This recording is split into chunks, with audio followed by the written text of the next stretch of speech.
I stood there in the middle of our backyard anniversary party, champagne flute trembling in my hand, watching my wife, my Sarah, lean into Mark's ear, her lips brushing his skin as she whispered something that made him smirk.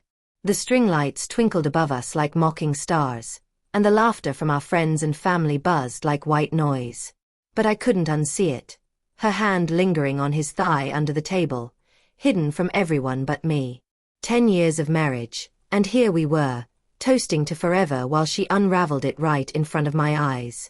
It started innocently enough, or so I told myself. Sarah had been distant for months, her phone glued to her palm like a lifeline. "Work stuff," she'd say with that bright smile, the one that used to light up my world. I'd nod, pushing down the knot in my gut. Denial is a warm blanket, isn't it? We were high school sweethearts, built a life together, a cozy house in the suburbs, 2 kids who adored her, vacations to the beach where we'd renew our vows in whispers. But lately, her laughs came easier with others, especially Mark, our neighbor who'd just happened to drop by more often after his divorce. That afternoon, as I grilled burgers for the party, I caught her texting in the kitchen. Her face flushed when she saw me, screen flipping down fast. "Who was that?" I asked, trying to sound casual, my voice cracking like thin ice. "Just a friend from yoga," she replied, pecking my cheek. "Don't be paranoid, Tom. It's our anniversary. Let's celebrate us." Her eyes sparkled, but there was a shadow there, something off. I shook it off, chalking it up to my own insecurities. After all, I'd been working late shifts at the firm, leaving her alone with the kids. Maybe she felt neglected. That's what I whispered to myself as guests arrived, hugging us, clinking glasses to our perfect love. The party hummed with life. Kids chased fireflies, music pulsed softly from the speakers, and Sarah floated like a queen, her sundress hugging curves I once knew by heart. Mark showed up uninvited, or so I thought, with a bottle of wine and that easy charm. "Congrats, you two," he said, clapping my back a bit too hard. Sarah's hug lingered on him, her fingers tracing his arm. Subtle, but I saw it. My stomach twisted. Was I imagining things? As the sun dipped, we gathered around the fire pit. Sarah sat next to Mark, their knees touching. I was across from them, pretending to listen to my brother drone about football. But my eyes darted back. She laughed at his joke. Too loud, too genuine. Her hand disappeared under the tablecloth. Mark shifted, a sly grin flashing. No one else noticed. They were lost in their own conversations. But I did.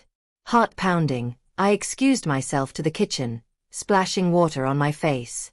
"You're overreacting," I muttered to the mirror. "It's nothing."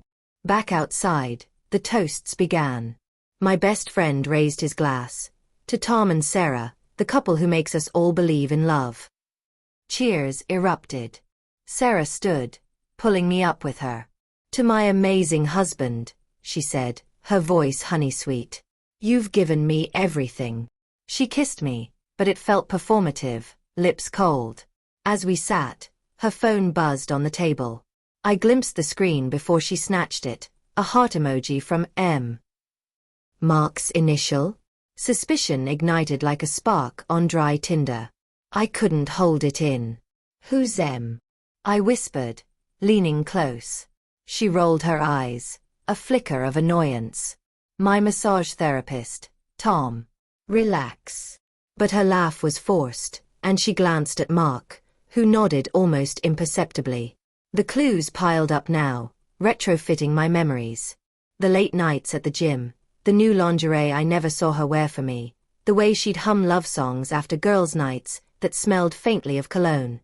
Anger simmered as the night wore on. Guests mingled, but I zeroed in on them. Sarah excused herself to check on the desserts, and Mark followed minutes later. I waited, heart hammering, then slipped inside. The kitchen was empty, but voices drifted from the hallway bathroom. I pressed my ear to the door. "Can't keep doing this," Mark murmured. Sarah giggled.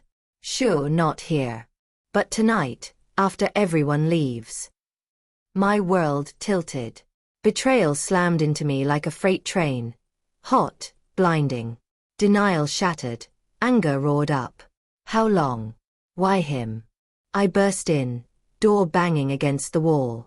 They sprang apart, Sarah's lipstick smudged on his collar. Tom, she gasped, eyes wide. It's not. Not what? I snarled, voice breaking. Not you cheating on our anniversary? In our home. Mark backed away, hands up. Dude, calm down. But Sarah. She laughed. A cold, disbelieving chuckle. Oh, come on, Tom. You're overreacting again. It's just flirting. Flirting. The word gutted me. Trust collapsed like a house of cards. Years of love crumbling to dust. Heartbreak clawed at my chest. Raw, aching.